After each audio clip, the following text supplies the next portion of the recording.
Captain's Log, Episode 84. This week's episode of the Beer Ventures podcast is sponsored by the Beer and Cheese Collective, located at 35-11 Ditmars Boulevard in Astoria, Queens. Enjoy their eclectic array of craft beer, artisanal cheeses, and specialty grocery items at the Beer and Cheese Collective, home bar to yours truly, Captain Porter Brown Stout. Well, you know what's coming next. This is the usual scripted portion of our podcast that will remain unscripted for the remainder of the writer's strike, as well as the SAG-AFTRA strike. Anyone out there, if you're suffering because of this, our heart goes out to you. Some of us are you as well. And if you know anyone who's in that situation, show your support, buy him a beer, let him know that you want this to end on very good terms for them and us. And that's all I have to say about that right now.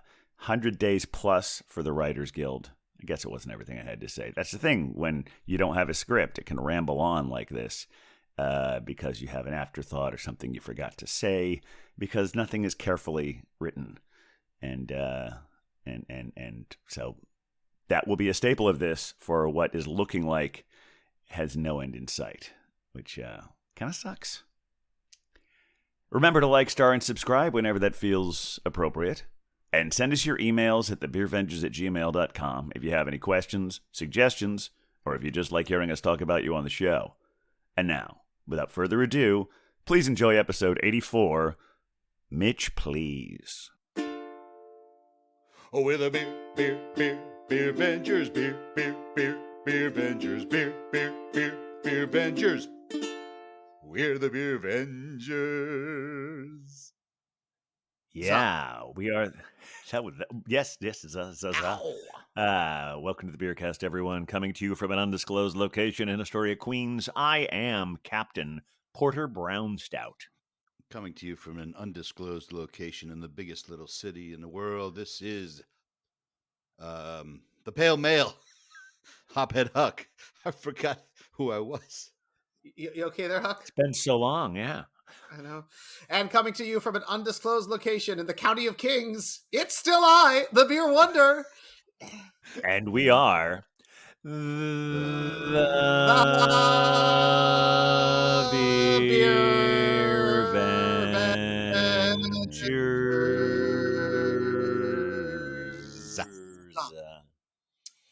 Yeah, Huck, sweet. I thought you were hitting me with the Mitch McConnell moment there. I got all nervous.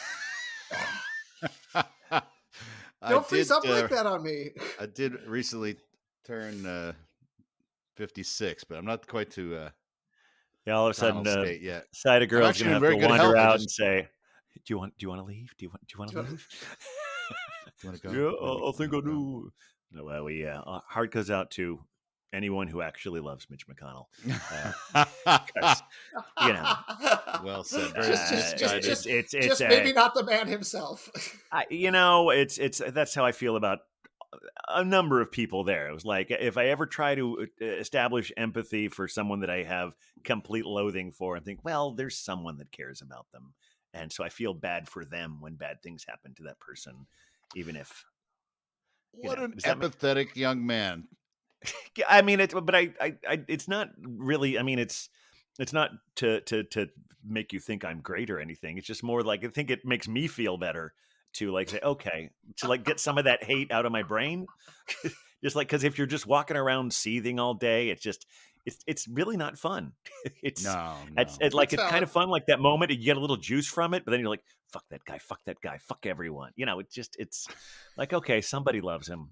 Someone, he's probably his grandchildren, maybe he brings them hard candies and they like that, or I don't know.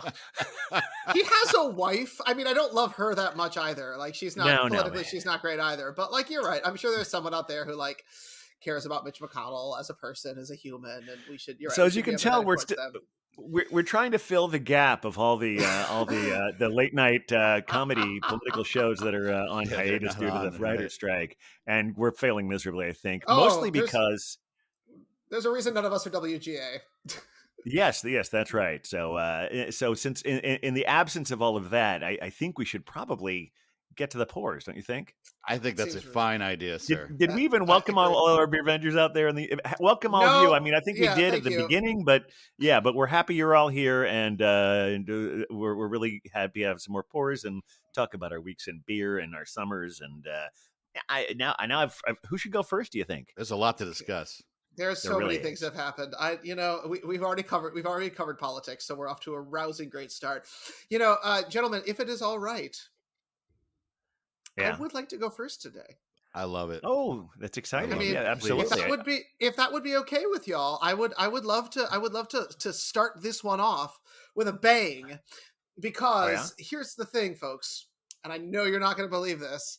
Tonight, I will be drinking a sponsored pour. A sponsored pour. That's exciting. Wait, a sponsored pour from where? Oh, yeah? It is not from our dear friends at the Beer and Cheese Collective. It is not. No? I know. This is shocking. This is from our very dear friend, Dan, over at the Pony Bar. In fact, today I will be drinking one of Dan's cans that he has so kindly provided us for me to enjoy on the Beercast with you all. Well, that's going to be good. I know. Well, I want to, and now what I'm excited to is that he's given me a New York beer, which is always exciting. He's given me a New York beer from a Long Island brewery, from Garvey's Point Craft Brewery, which is in Glen Cove, New York, and it is their Cryo Hazard, which is an IPA brewed with cryo hops. It's got real fun can art too. Very shiny. That's a good one. Much shine. Excellent shine there. But because we, of course, have nothing but love for our wonderful sponsor at the Beer and Cheese Collective, I will be drinking my Pony beer in my Beer and Cheese Collective glass. Oh, there you go. Yeah. I you had a Mitch McConnell there for a minute. Thanks for talking. Yes. I'm bringing up the rear in this collective, I'm afraid. So I got a couple more years till that comes. Yeah. All right, let's see what we got. Take a look at this. You're awfully precocious. You can get ahead of it. Oh, that's nice. I know. Good hazy pour there. Yeah. Full disclosure, I have had 2 of these cans as well, so it's a nice beer. It's like a dark haze, but it's got a nice healthy head on there. Yep, it's real pretty, very orangey. Really excited about this. I don't know that I've ever had a cryo hop. We'll talk about that once we get everybody has beer. Yeah, we've had them on the show before. Yeah, I believe. Very good. I know the process in my head. I think I know it. So who's going to go next then? You want me to do it? Sure. Go ahead. I know how you like we're being so polite tonight. Let's bounce around. Let's alternate from coast to coast. Well, in my quest to bring more breweries to the show, I've got a new brewery, not new to the world, but new to the show. This is House of Pendragon.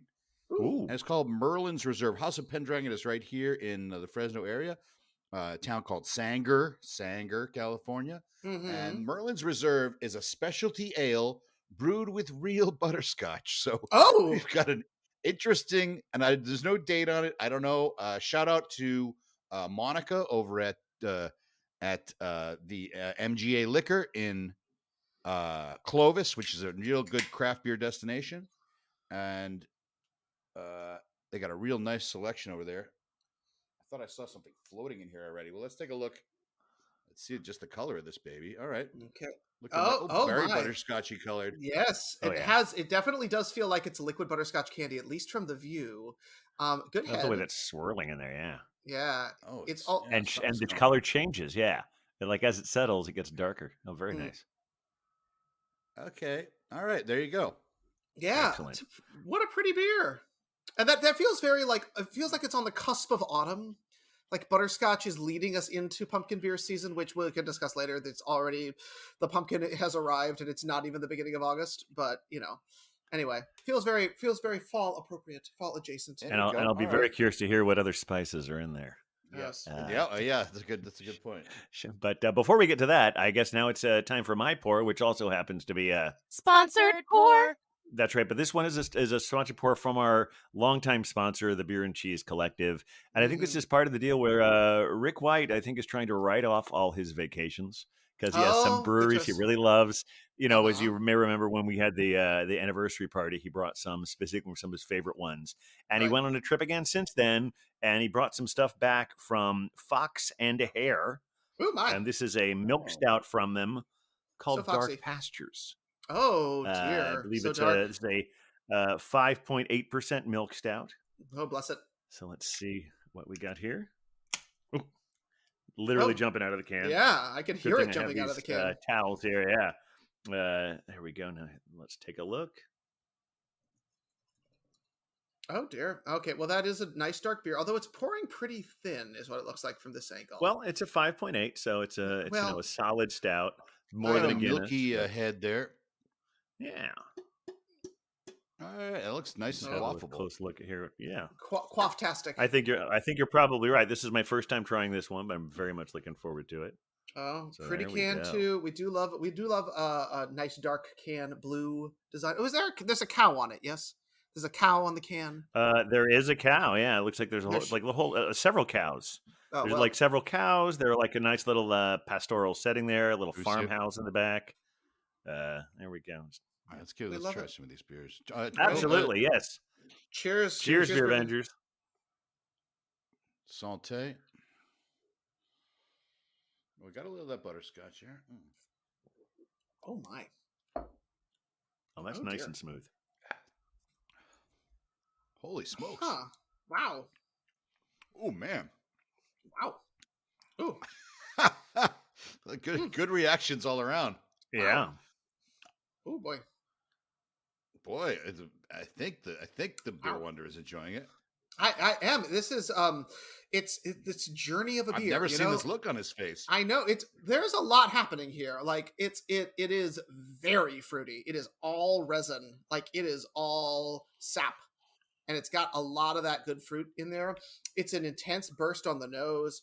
The lingering, there is almost no astringency in this thing. The lingering flavor for me is sweetness, which I'm not used to with an IPA. I love it. Like I will drink all of these. It's also 7%. So I have already beat you, Captain, in terms of ABVs. We'll see how Huck does. We'll see what we get to by the end of the episode. Yeah. I'm aware. I will sit back later. But it's surprisingly drinkable for a nice 7%er. Now, what you said, we've had cryo hops. Huck, enlighten us. What's going on with a cryo hop? What, as far as I remember from my studies in this, which was maybe a couple years ago, but you take the full hop cone, yes, and you quick freeze it, whatever that process. And when that happens, the leaves of the cone don't freeze, right? Oh, So you can, what happens? You freeze it and you just peel it right off. Oh, and that leaves the lupulin whole. Yeah. Rather than making them into little pellets, which is the normal thing, it just exists as sort of a frozen pellet in its own self, the cone itself. Oh wow! I believe is the process. So it's kind of a cleaner hop to get into the boil. You know, it's just like pure. Oh, nice. Well, rather than going through any processing. I mean, I don't think it's a huge difference, but you don't lose any of the flavor in the drying of the hop or the normal process. So it's just a different way of getting the hop rather than the drying process. Pretty sure. I don't want to do any hookups on that. I was going to say all of my interneting indicates that the primary benefits of cryo hopping are enhanced flavor and aroma, process efficiency, cost saving, and sustainability, which makes perfect sense. And I mean, I guess with our friends at Garvey's Point, they've only been around since 2016. They are babies. But the one, I've had some of their beers before. They have a Gold Coast double IPA that is quite lovely because, you know, if you think Glen Cove, like that's right in the chunk of Long Island where, oh God, what was he's the rich guy and he's in Long Island. Great Gatsby? That's the one. It's like Great Gatsby area. Billy Joel? Billy Joel, yeah. Citizen Kane? I only read it in Citizen Kane. I only read that book in 2021 for the first time. I didn't read it when I was in high school like everybody else did. I know. I still haven't read it. Well, then you probably remember it better than we did. Especially Huck. No, I read it in high school, but I also had it read to me a few years ago. Oh, right, because they did that production, right? Yeah, it's Go called ahead. Gats, but it was the Yes, yes. entire book. But it's done over like a 2-part thing with a dinner break, and whole cast performs it while reading the entire text. Very impressive. So the cryo hops are supposed to enhance the hop flavor Okay. by hop potency by 40 to 50% from traditional pellets. Okay. So what you're describing, that extra tropical flavor and the hoppiness there is just boom. It should be like it is baboom. Turbo That is hops, correct, as it were. Yes. Okay. That's good why job. You see sometimes that some brewers will do a blend of traditional hop pellets and cryo hops to ease up the hop. Yeah, I think so. Or to, I guess, enhance the hop. But if you were just doing all cryo, I mean, this is very, very hoppy. I'm very much enjoying this. But I could see how for many people where hops are a deterrent to their beer enjoyment, this would be a bit too much for them. That said, I will drink it all day. I will drink it to cool myself down with that cryoness. Yeah, I guess I felt like when I had it, it was not. I mean, hop presence was there, but it's not like the old school West Coast punch you in the face hoppiness. Right. Well, yeah, it's still Yeah, I can see this being like it's the crisp East and Coast. clean, kind of. Yeah.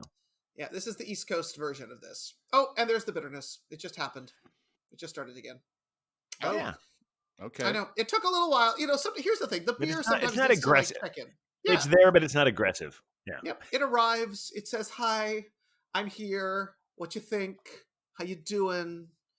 You want to maybe go and, like, I don't know, have a car accident and then maybe wind up dead in a pool at some point." Very Gold Coast. Very, very Great Gatsby. Wow. I'm gonna stop. All that all that in a glass of beer. I know. Well, and then take the blame of the person who's driving and have her husband murder you later. Exactly. Something like that. That's how it works. That's giving away the whole plot, guys. I haven't read it. Well, spoiler alert, y'all. Yes, I think we're beyond spoiler alerts on this book right now. Spoiler on a 70-year-old book. Yeah. That many of us read it. Most of the world read in high school. Talking about the whole New York State thing. This one is from Port Jervis. Yes. New York State. I've been trying to do a little bit of research, because I realized I didn't. You guys knew all these things about your breweries and your beers, and I'm like, oh fuck, I didn't look that up. So I started looking it up, and I was joking a little bit about Rick. That's how I do it every show. Rick writing off his family vacations, but literally, there's not a whole lot on this beer that isn't straight from the brewery. It says to me that Beer and Cheese Collective, if this is interesting beer, you should definitely go there. Because I don't think anywhere else in New York has it. This is here specifically because Rick White went there, put it in the trunk of his car, bought some from him. That yeah. I gotta be honest. When I think of Port Jervis, weirdly, I think of the New Jersey Transit line that is actually a Metro North transit line because it goes through Jersey and then winds up in Point Jervis. Because if I'm not mistaken, Point Jervis is like literally on the border with Pennsylvania. Like you have to go through Jersey to get there. Or, I mean, you could go up Westchester and then, like, take a hard left. But it's, like, basically on the border with Pennsylvania, if I recall correctly. Yeah, I get that. Delaware River. Yep. I am not going to guess because, as longtime listeners to the podcast know, I'm always wrong when I do. And you can just believe the wonder. Believe in the wonder. But how's the beer? Believe in the wonder. The beer is very good. It's like it's really solid. It's like it's not overbearing. It's got that nice it's obviously it's got the body of a stout, but it's also not as like thick as you would with like a foreign export or an imperial. Exactly how you expect it. Yep. Really nice, crisp, clean finish. That chocolate there, the chocolate is there, but it's not too sweet. Mm-hmm. It's really solid. Okay. Yeah. If I can figure out where Port Jervis is, maybe I'll try and stop by the brewery. No, it's just like there've been a time that passed when I said, "Isn't that Long Island?" I said, "No, it's upstate." Isn't that Long Island? No, it's like way up in like northern New York. I'm always wrong, so I'm just never guessing that shit anymore. And it is on the Delaware River. I was right about that. Oh, okay, there you go. Okay, very good. Because it is there. There's no a need Port for Jervis. hookups later. There's a Jersey Transit line called the Port Jervis line that winds up in New York State, and I've always been intrigued and never taken the train. Yeah, that makes sense. Yep. But go Joyzy. Speaking of not East Coast, Huck. Now that you've returned from the Mitch McConnell moment, What's up with this beer? I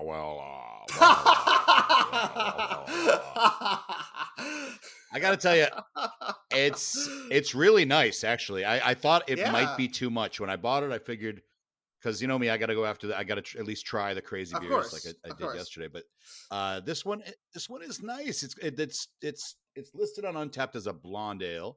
You can see it's certainly darker than your usual blonde. Yeah, I think. Well, they call it a specialty ale. So maybe that's just blonde. It's just your base ale, as it were, like a Belgian blonde, as it were. Fair. So it's really nice. Very sweet, very sweet. You get a lot of butterscotch in it, but it's pretty drinkable. You know, I like my butterscotch. Well, I like to give the grandchildren the little butterscotch candies, so they'll continue to love me. Are we going to have to name this episode after Mitch McConnell? Please don't. Please don't. The voice of the turtle. Or you could call it Moscow Mitch, just to really piss that bitch off. Yeah. I got a great song though. If you do, well, I got to know. Do we know anything about how they get the butterscotch in there? Like, are we actually brewing with butterscotch candies? Like, I'm curious if your research has gleaned. I'm assuming. Well, there's two ways.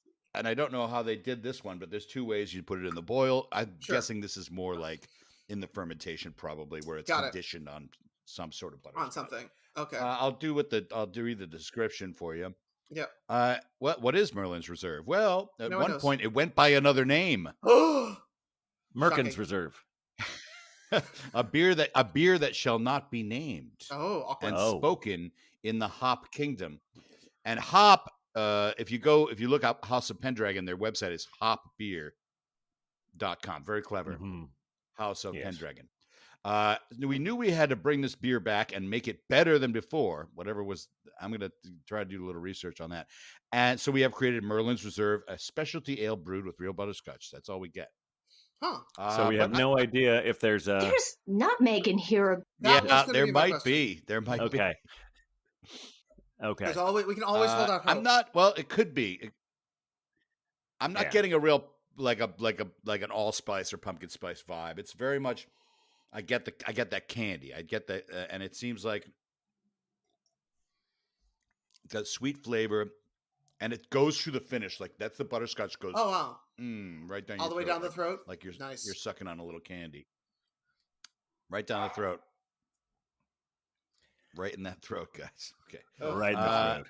But we have really. I like this brewery. I've had a few of their beers before. I've had some of their beers. It's and like I said, it's super local. They had a tap room in Clovis, but it closed and they're trying to reopen it. So it's really one of the real local breweries here, and I'm a fan. I like what they do. So I'm glad to bring it to the show. And excellent. Bizarre. And like I said, I bought it over at MGA Liquor, which is in Clovis. I went to the doctor, my yearly physical, and guess what? This. Oh, you're in Barbie mode. I haven't seen it yet. I'm in excellent health, guys. Oh, excellent. As much as I abuse my body, I'm doing really great. To that. Cheers, indeed. So I guess that means you're on exactly the right meds, so you can do whatever you want. Is that essentially what it comes down to? I still get some nasty heartburn, but yeah, I'm doing pretty well. But I only say that because then I was like, well, I'm only a few blocks away from this MGA Liquor, and I went over and I found this Merlin's Reserve, and I have another beer for later in the show. My goodness. And Monica over there, she was very interested in helping me and buying. She's into and they have a great selection. Like they had other half there. You know what? They had rice snaps. It was like one of the lagers. Crickets. It's like I'm getting crickets now. Just saying it. You know the lagers that Other Half makes. They're out of Brooklyn. Yes, we know. We know Other Half. I just don't know. I don't know their. I mean, I don't. You've heard of the brewery? Okay. Yes, we heard of the brewery. Yeah, once or twice. And they had a ton of Great Notion, and they had like all these. They had a lot of really cool. They have a ton of Prairie over there. Really nice spot. I would go to it more often if it was closer. It's in Clovis. Plus, I got the market here, but the market has run out of beers for me. I also picked up some great Moonlight beers, which I love. So there you go. That's my story. I'm sticking to it. Do it. Excellent. House of Pendragon. Hopbeer.com. Hopbeer.com. Get it. Yeah. Well, and you now, see this little Merlin's cap. I know. I love the Pendragon symbol there. Yep. And the dragon there. That's cool. That's their logo. Yeah. Nice. Neato. Well, you mentioned that we are getting into fall. We are. We're halfway through August at the time of this recording. It's going to be a little bit beyond halfway when you guys are listening to this. But yeah, we're recording this on. Well, I guess we just about it. We're recording this on August 9th. So especially when you're getting to be Mitch McConnell's age, that goes by like that. Exactly.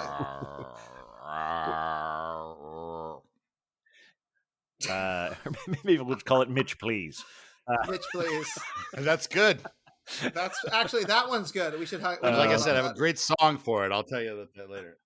Go ahead. I'm curious. How have you guys' summers been now that we see it drawing to a close? Fantastic. Well, yeah, I'm having the time of my life. And Huck, you've been drinking some weird ass beers. I've been drinking a lot.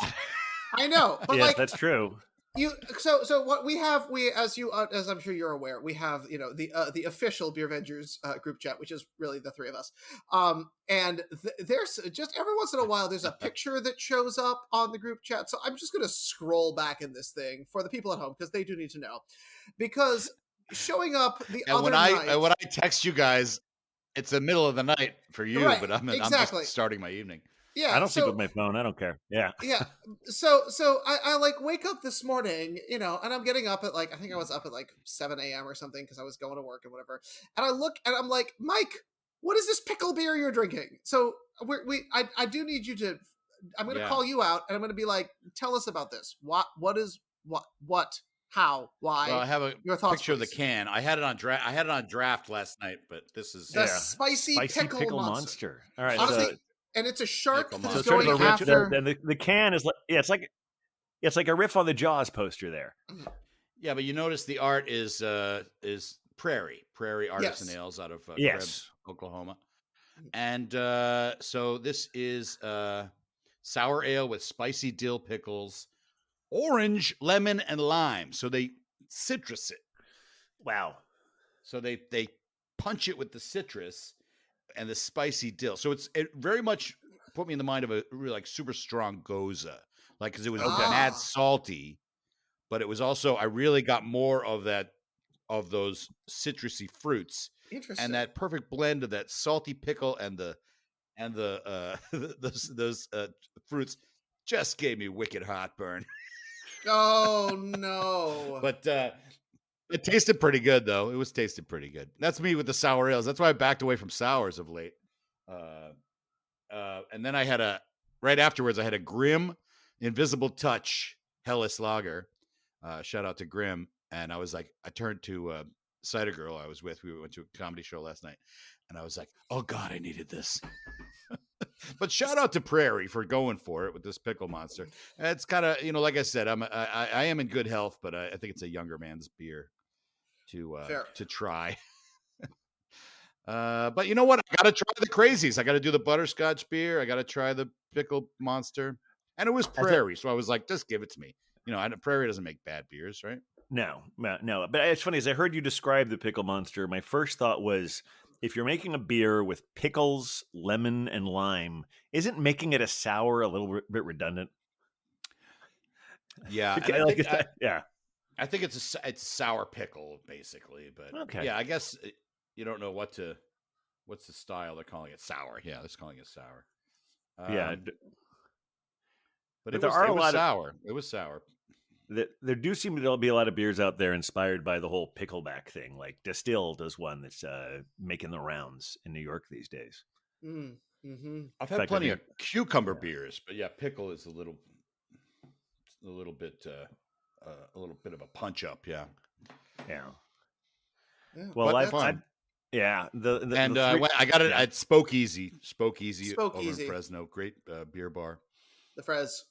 You like it? And I got this the other night that it's a bicycle theme. Oh, Spoke. Of course, like shot down the street. So it's a two-parter there because past tense. And there's even a wheel on the front door. I had to do my Homer like, oh, I get it. Everything is made of Blocos. Well, the word bespoke is so much in the lexicon now. And maybe that's what you thought it was. It's like because you have these bespoke beers. That's anyway, great place, really great Brooklyn. staff. Only 8 taps, but the can selection's off the chain, and you can take the cans over to the theater where we did comedy last night. So, you did comedy as well. I might even go down there tonight. Yeah, actually, the Cider Girl and I performed together. Oh wow! Always a pleasure to see that. Cool. Yeah, we did a couple of songs. Yeah. Well, now speaking of the group chat, I do need to go back because there was a very sacred moment that occurred that the captain let us know, which is that Goose Island announced their lineup for the for their bourbon counties. Now, and we are going to need to get your thoughts because, among other things, there are boozy tributes to rice pudding, bananas Fosters, and backyard berry picking. And like that bananas Foster sounds real interesting. Yes, but I'm trying to figure out how you berry picking. So, because that is an action, not a flavor. Yeah. That's an activity. I like. So does it smell like sweat and like sadness and like prickle, underpaid farm workers, and like bleeding fingers as you hit all the like prickles on that? Like how exactly does that work? Well, I guess some of the best beers, like take you to another place, a pleasant thing. But I think it's also meant to. My guess is, as much as all of those things would be I'd love to see someone try that and see how it would work. I think generally speaking, it sort of glosses over the negative aspects of it. Most are just like, oh yeah, remember when we all went somewhere and we were just picking berries and just sort of takes you to a lovely, maybe temperate afternoon, not a hot day like we had in July, but maybe more temperate, like the way we've been having August and just lovely berry. I will say I of those ones, to me the rice pudding sounds a little more intriguing than the bananas Foster. Fair enough. I just feel like bananas Foster, that's just a really strong flavor, and I would certainly have a tasting glass of that one, but to like drink a whole bottle of it, I'm a little. I'll give it a shot. No pun intended, but I don't. We'll see what happens come November. Yes, well, that apparently is going to be the proprietor's stout, which is for the Chicago market only. So save up your freaking flyer miles, because you may need to go to the Windy City to check that business out. Yeah. Mm-hmm. Now, going back to what we were saying before about our wonderful craft beer bars, I recently had a lovely Picks and Pints experience. Went to see a movie called Kokomo City at the IFC, which is a documentary about Black trans sex workers. Really, really, really intriguing, really fascinating. And of course, that's right by the Blind Tiger. And this time I did not make the mistake of going there before the movie and, nodding off for part of it. I went there after the movie and wound up sitting next to, I should have. See, this is I take my notes and like, oh, what's that guy's name? I met a guy who works for Jack's Abbey when I was there at the bar. So I was asking him what the future of Springdale is. He didn't sound very optimistic. No. But the main reason he was there was because Fish was in town. And then I suddenly discovered like there weren't many people at the bar at that point, but everyone who was there seemed to be there because they were going to be seeing Fish later that evening. Gotcha.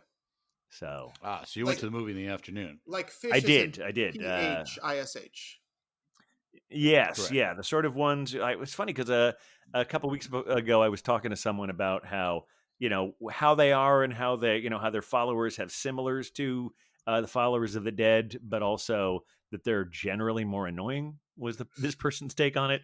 Okay. I didn't find these people I met annoying, but the idea that because the deadheads are more focused on the friendly drugs. That maybe some of the fish heads have like a little cocaine thrown in there as well. Oh, okay, good. Oh. Well, it's good to mix it up. I guess so. But yeah, that's why that maybe sometimes the fish heads aren't quite as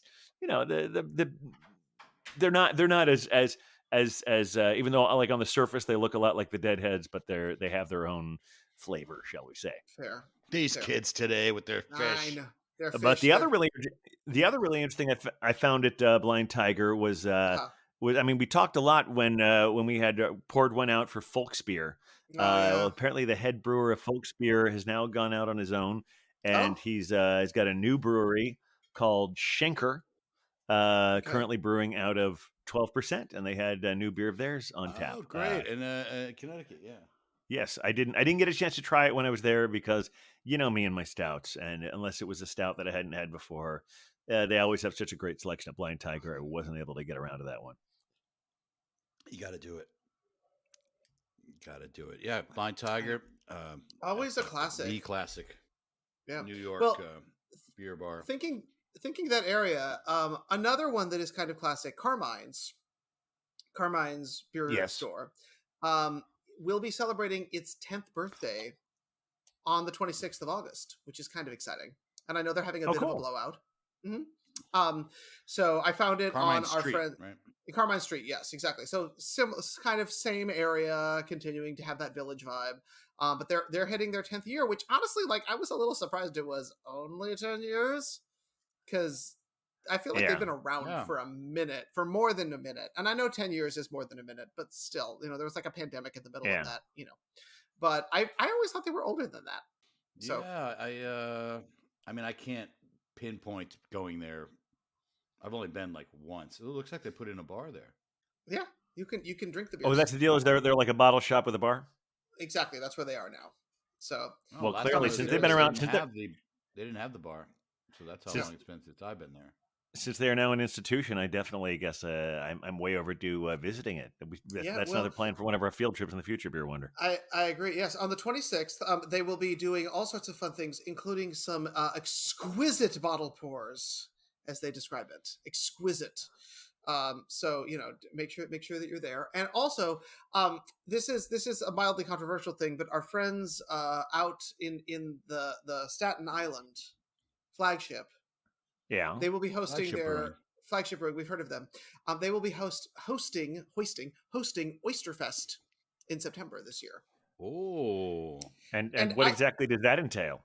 I believe it is oysters, beer, and bands. Oh, cool. Rock and roll. Now, my question is, because they often do an oyster stout, if I recall. That's like one of their things, if I'm not mistaken. I know Blue Point does it, but I believe they also do one. Captain, as our expert on stouts, what is your thought on the oyster addition to the stout beer? Oh, I love oyster stouts. In fact, I had a really good one from Alewife recently. It was called something like Draw Down the Moon, something like that. But that's one that I really enjoy that one. I can't remember what the first one I had, but in fact, I should probably, because the first time I sounded a little odd the first time I had it, but I've had a lot of really good ones. I think 6 Point might have had an oyster stout. Yep. Flying Dog is one that I know they had one. Which one? Flying Dog. Yeah. I think it was called Pearl Necklace. There you go. Oh, that would make sense because, you know, oysters make pearls. Yes. Right. Despite Huck's reaction there, no, we're not talking about, dried semen. We are really earning our explicit rating tonight, gentlemen. We're doing a very good job with that. I was just like, I was going to raise my hand. Like, does it have to be dried? That was what, as soon as I said it, I thought that, Well, see, I always thought that, on the hookups next week. Like, it can still be considered a necklace while it's still damp. Honestly, this is for our Belgian listeners. Our Belgian listeners, if you have an opinion on that, please send it in. Yeah, in fact, I even, for a while, I wondered if, I think the reason I thought it was dried is because I thought that, maybe if, it gets into, some nooks and crannies and, say you, get, a little dried piece of it in your ear or something, and you sort of, have to, ear. Got a pearl earring. Well, actually, that's not what I was thinking. Pearl Jam. I was thinking that would be dried remnants of a pearl necklace is called Pearl Jam, and I always wondered if that's where the name of that band came from. Oh, like Toe Jam. Oh, I see. Yeah, okay. Yeah. I don't know where the name of that band came from. That's I just assumed they took an oyster, popped the pearl out, smashed it, and put it on some toast, therefore making it Pearl Jam. See, that's how this works. Hey-o. Oh, that's another way to think of it. Sure, yeah. I'm pretty literal in this sense, I think. Also, not super into. Yeah, anyway, it's fine. pop culture is not my thing. We all know this. We can move on. Oyster Fest. Well, it sounds like a good time. I enjoy it does. fresh oysters for sure. With or without pearl jam. Without pearls or jam. But honestly, fresh oysters and beer, like I've done it for ever since we Beer Avengers stopped doing our walking across the Brooklyn Bridge, which was always a tradition for New Year's. I have occasionally met up with folks and had oysters and cocktails on January 1 to sort of bring in the new year. But I should really, I always forget how good oysters are with beer. Yeah, they are. They're very good with beer. In fact, the place in my neighborhood does like dollar oysters on Thursday nights. Sweet. And a place called Jack Jones. They'll have dollar oysters, and you can have that with, I enjoy their house red ale, but lots of other good stuff there. Very, very enjoyable. Okay, I did some digging, and I think I know what the beer that shall not be named was. Oh no. That's now Merlin's Reserve, and I believe it was called Butterbeer. Oh. And if for our Potterheads out there, oh my god, it looks like they probably got a cease and desist on that, because they like to they do a few Potter-esque beers. Their names, they do like fantasy names because House of Pendragon. But Butterbeer, I think they were probably told not to do that. Call it that. That makes sense. I get that. And the He Who Shall Not Be Named is the character from that as well. So it looks like it's the same beer. Although this one was brewed with English Maris Otter malt, among other specialty grains. We used actual butterscotch, no extract, and vanilla beans to give the candy-like flavors in this beer. This wizardly brew is sweet with a creamy, velvety mouthfeel. Flavors of vanilla enchant your tongue with a finish of sweet butterscotch. So a bit different, but I think this is the beer. This is the one I'm gonna, because it's 7% as well. And I think Captain and I might be ready for part two of our dose. I think we are, yeah. So why don't you go first, Doc? Okay, well, I went again to MG8 Liquor in Clovis, and I got myself a Great Notion beer. And I know we haven't had much, if any, Great Notion on the show. Sometimes. Great Notion is definitely a hype brewery. Okay. But what? The Hayes House, as it were, super. And they do, but this is actually, it's the Ledge beer. This is a Pilsner. And so, me, I like to try the pills. Let's pop this open and see how it is. I'm assuming it's going to be good. Ooh. Because it's Great Notion. I think this is it should be a good beer. Let's take a look at it. In your frothy city glass. Color. When you mentioned whether we had it before or not, and I said sometimes, I actually don't know if we had it before, but there's a book called Sometimes a Great Notion, so that's why I said I see. Well, they usually have more like animal characters on their beers. And they're generally known for their haze and their sours. But this is their Pilsner, so I'm excited to try it.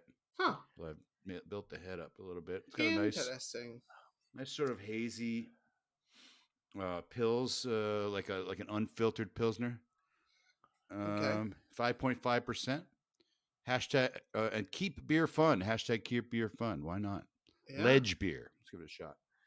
And to give people out there a notion of what that can looks like, it's got sort of a pine tree with an axe, which makes me even think more of the book Sometimes a Great Notion, because it's a book written by Ken Kesey, who's better known for One Flew Over the Cuckoo's Nest. But it's about a family of loggers in Oregon. So it's actually not a family of lager beers. I mean Logger. They're people who maybe that might be where the name of the brewery came from. Wouldn't surprise me. See. There we go. Right on. All right. Well, the next beer is one that I've had this beer a lot, but it was on draft at the Beer and Cheese Collective for quite a while. And then when they finally ran out of the draft, I started buying the cans of it. And this is from Muckraker Brewing. And this is also, it's packaged by 12% and brewed there as well. But Muckraker is the brewery, and the name of the beer is Dark as Your Soul. Oh. Oh. This is a wheated imperial stout coming in at a hefty 13%. Oh my gosh. There we go. Oh, that's why I started with the 5.9 or 5.8. Yeah, well, you have to catch up. Out of Franklin, New Jersey. Oh, that's where Muckraker is from? I mean, I just popped it up.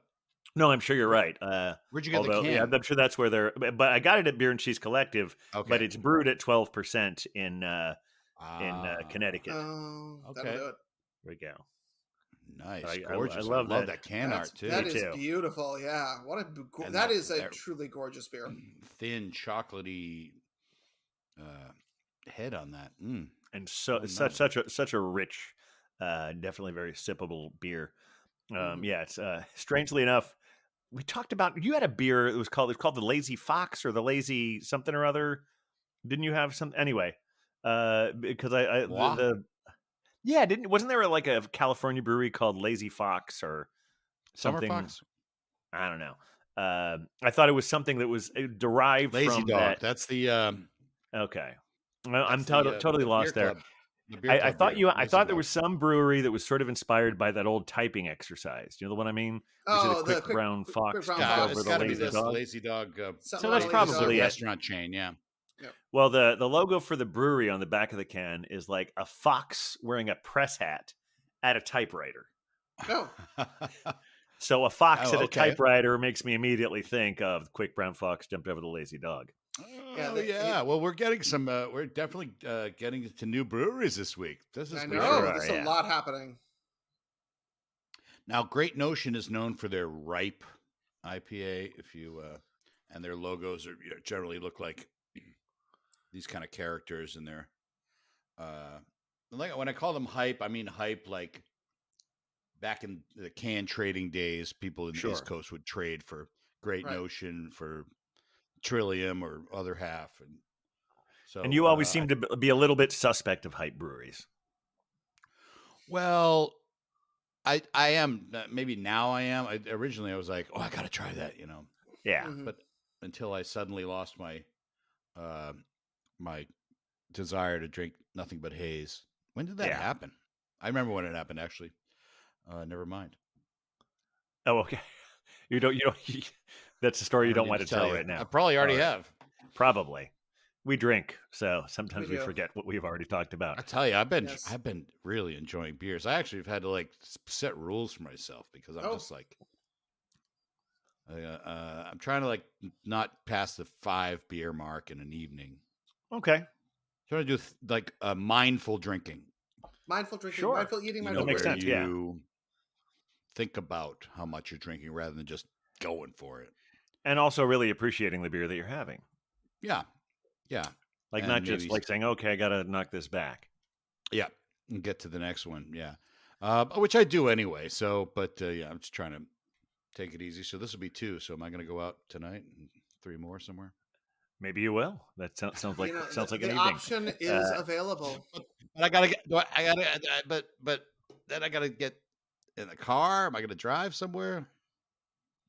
You know what? I could probably. Well, we better not get. No, we won't. We certainly do not encourage that here on the. But I've been enjoying a lot of beer.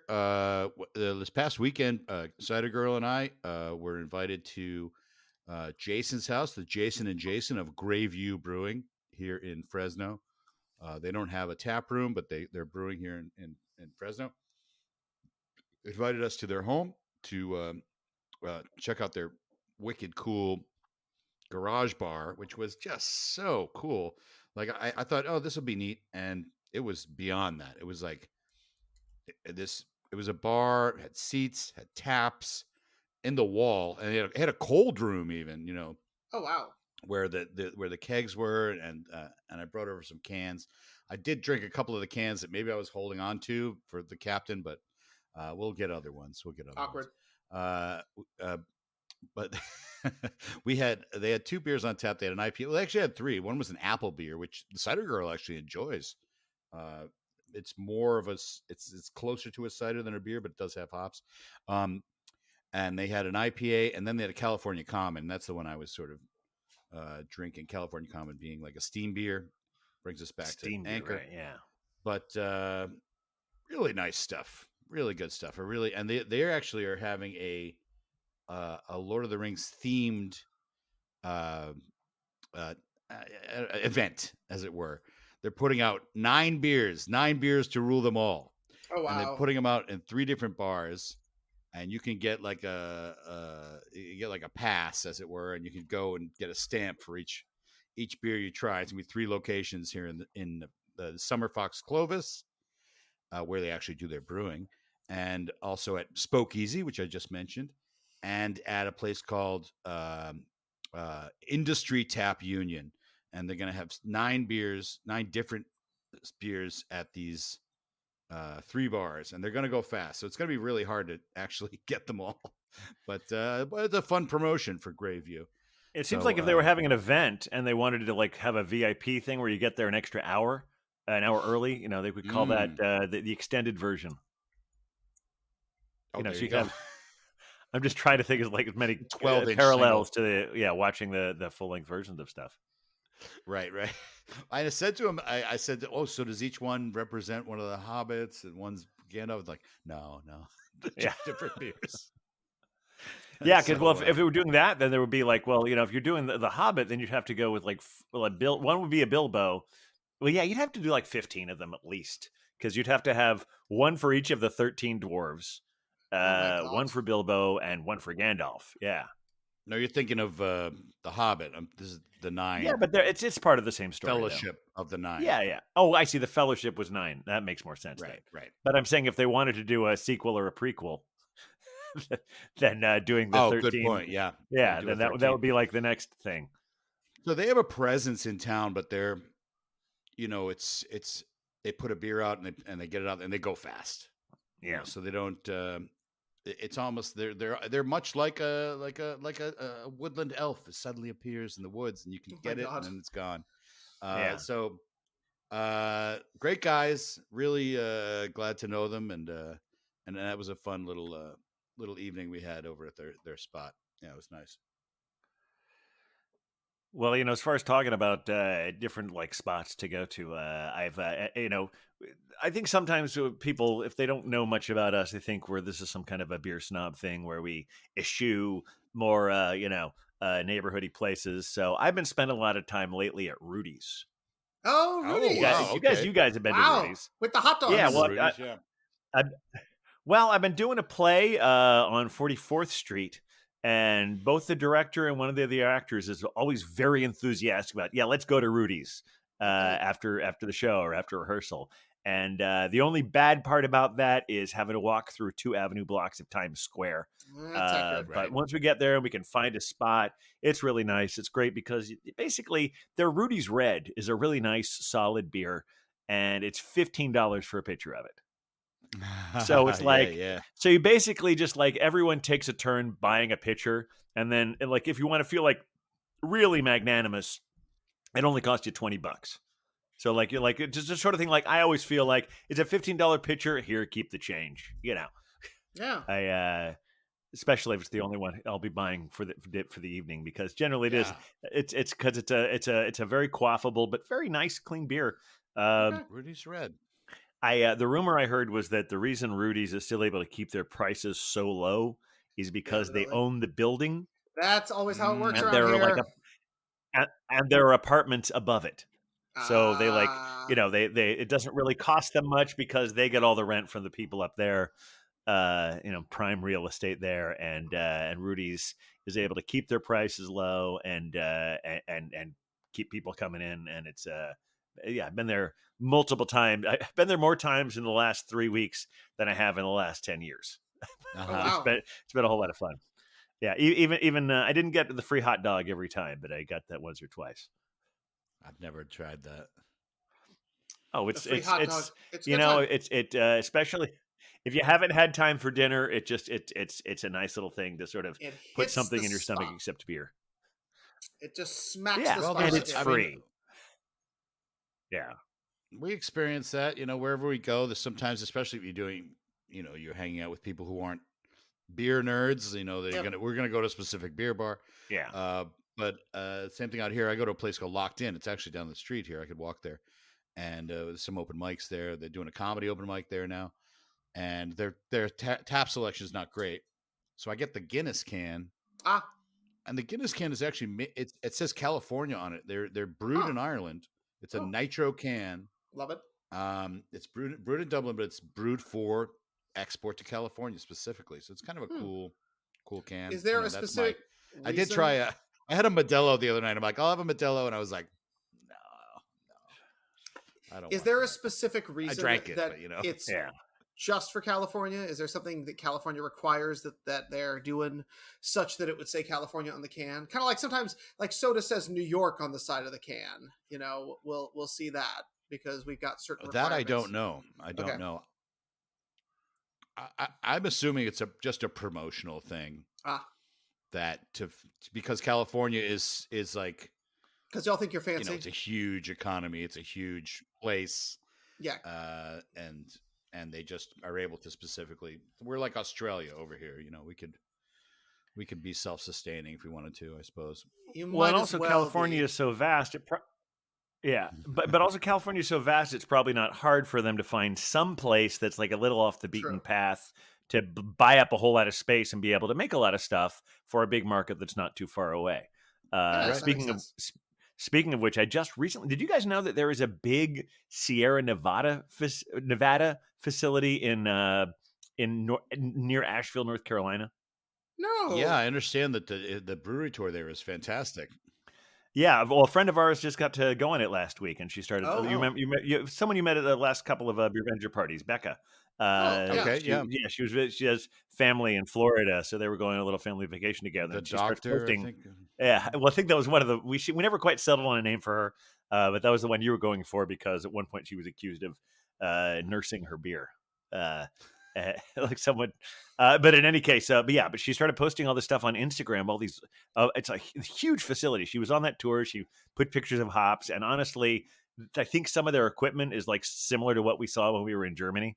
There's really big ones there, a big copper. It's really a lot of great pictures. So now it's added to my list of places that I want to go to. Yeah, and Asheville is a beer mecca. Asheville's amazing.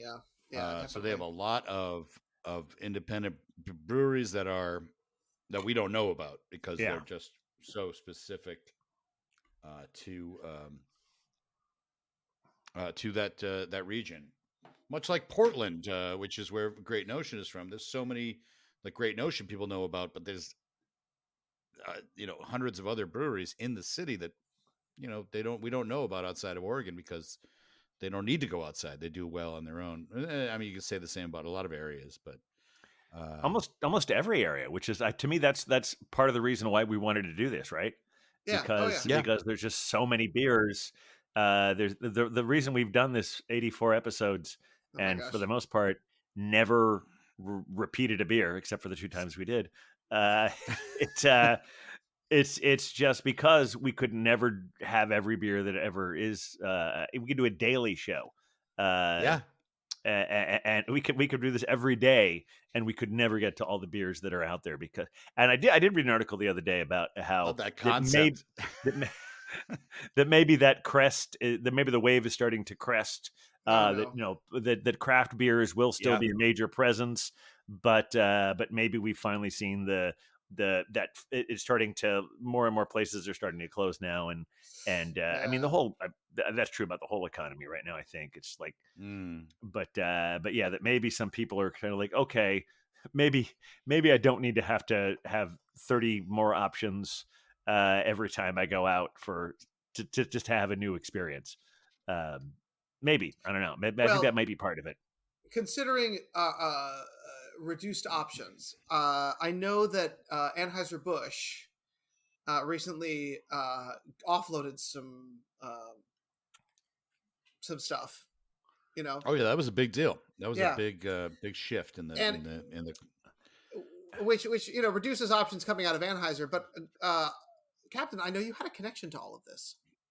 I do, which makes me feel like I don't know how much I should talk about this because full disclosure, I own stock in the company that just bought like 8 AB InBev brands that had previously been craft beer, but now they decided they're actually one of the things that I read about it was alleged they bought a bunch of stuff in a package deal, and there was always a rumor that the only one they really wanted was Kona, and they're holding on to Kona.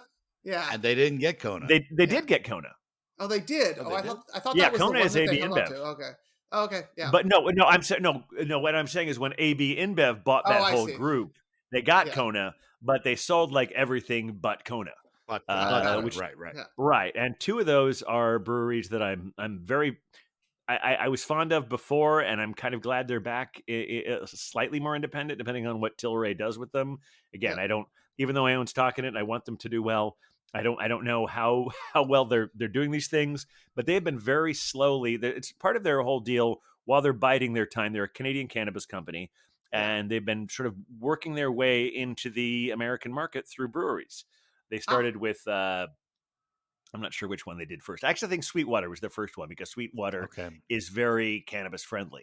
Sure. So that sort of fit with their brand of being a 420 cannabis is their company. Yeah. flagship beer. It is. And then they bought Green Flash and Alpine in California.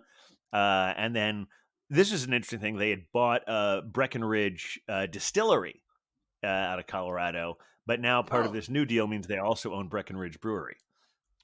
Which is one I always liked. They had a really good vanilla porter, I think. Yeah. And Just get that over at Pony. Yeah. I always liked Blue Point. I didn't, I think some of their stouts are a little bit more lighter, which sometimes make them good for a summer stout. But they always had some really good stuff. And so Blueberry ale.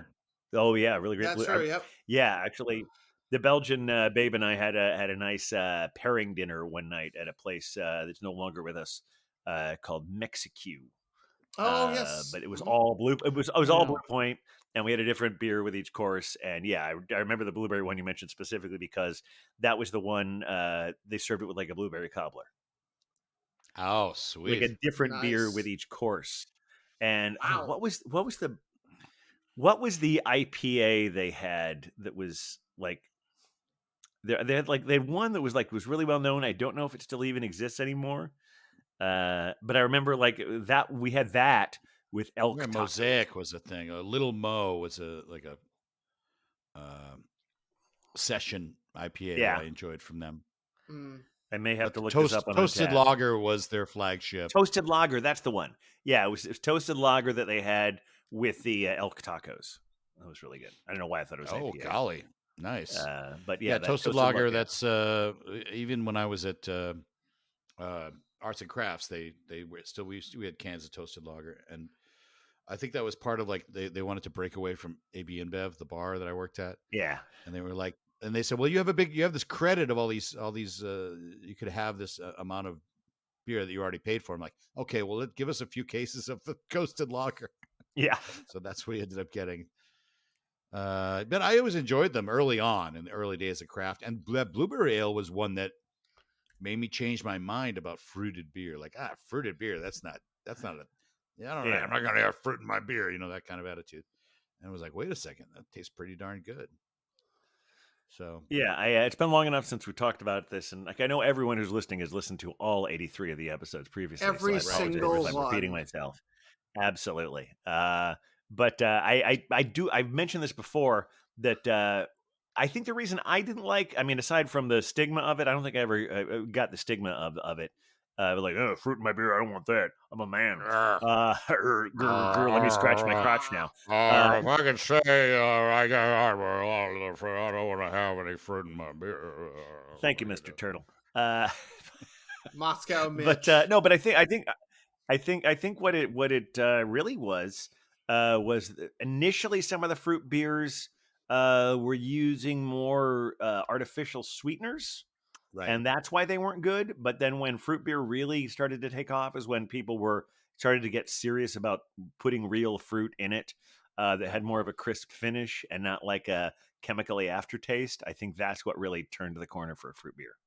Yeah, like actually conditioning the beers on blueberries or on fruit. In fact, there's coming back to this brewery here, a Great Notion. They have a blueberry beer that's quite popular. And it's like, just great stuff, And by the way, if I may, this Ledge beer, is great. All right, it's really good.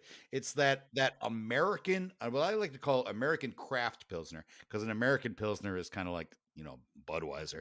Right. But American craft Pilsner, where it's a bit hoppier than your German style or your Czech. It's a little hazier. It's got that little unfiltered vibe to it. Just super refreshing and just easy to drink. Nice, slight bitter finish. Excellent beer. I would get this again for sure. I already have the song picked out for it. All right. Oh, great. Good. Good Night, Irene. Oh, that'll do it. Well, do you know the lyric I'm talking about? I'll see you in my dreams. That's part of it. Yeah, it's in it. But like the line is, sometimes I live in the country, sometimes I live in town. Sometimes I'd take a great notion to jump in the river and drown. Oh my, Irene, good night. Yeah, that's great. Yeah, that's where the title of the book comes from. Yeah, this is the beer I was talking about. Blueberry muffin, they call it. Yeah. Oh, and excellent. You do not want to take those muffins away from that bear. Yeah. No. He will swipe you. He will. It's actually a fruited sour. It's not a tastes just like a blueberry muffin. I've never tried it. Made with Oregon blueberries and baked to perfection. Yeah. Baked. No, I was thinking we just mentioned Asheville and Portland. These would be great destinations for the Beer Avengers. That's very true. Yeah, we are all about beer tourism. Yeah, we did Belgium and Germany. We should be doing closer to home, somewhere in the States. America. Of course, I'm trying to get a Fresno thing going. I know. Hey, trying to get a what going? A Fresno. Oh yeah, well we'll do that. Yeah, when it's freezing cold and terrible here in Gotham, we'll come out to where it's always 1,000,000 degrees, and there's a pool, and maybe less than 100 cold. Yeah, it'll actually be cold comfortably, but very warm for us. So right, win-win. Hopefully. Yes. Maybe none of those atmospheric rivers happening. We'll see. Oh my gosh. Well, it's El Nino season. Anyway, this has been a great episode. Again, it has. We have hang with you guys. We've continued to drink beer and change lives. I feel like we didn't.